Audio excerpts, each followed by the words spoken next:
Now to the first half of today's two-part fighting extravaganza after two more Russian MMA stars made their UFC debuts in Brazil with contrasting results. Robert Vardanyan followed the action.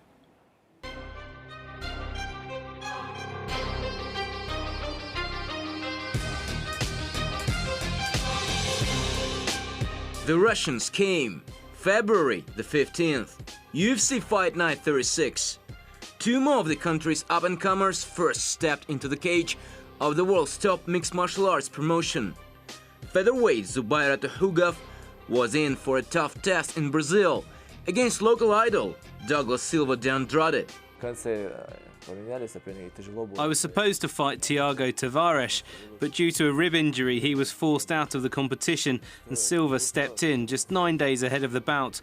I was short of time to readjust my preparation, plus in the last few bouts he fought as a southpaw, but when the fight started I saw him back in the orthodox stance. Frankly, I was messed up. It took the first round just to regain my game and confidence, and only in the second I felt like I knew what I had to do against him. Meanwhile, welterweight Tumenov also faced a Brazilian on the way to establishing himself on his UFC debut. The bigger and taller foe, Eldemar Alcantara, with the first round definitely going in the Russians' favor. I badly wanted to put on a show. So many fans in Russia were watching it, supporting me. I was too fired up and gave my all in the first round. But the weight difference was too big, and later on it was tough for me, physically. I felt exhausted in the second round, plus my cut eye was a factor. But in the third I regained my cardio and felt like I'd found my range. Tried to keep the fight stand up. I knew I needed a knockout to win and was chasing it, up to the very end.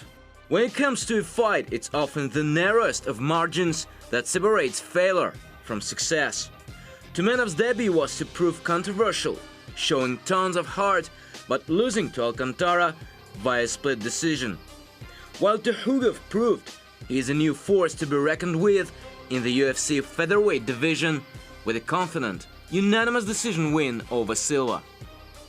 However, both Russians have one essential thing in common that can take a fighter very far in the business: the champion's spirit. I'm convinced I'll succeed in the UFC. It was just one fight. I'll learn a lot from this defeat, and I believe next time I'll be back stronger. I could feel how the local crowd supported my opponent and tried to wind me up. One of the Brazilian guys later told me they'd shouted, "You will die," but I don't think it's about hate. They're just passionate fans, and it actually gave me extra drive. And I don't know why, but I didn't feel any pressure or hype. I was cooler than ever. Well, their ways to the top may be different, but the destination is the same. Robert Vardanyan, RT.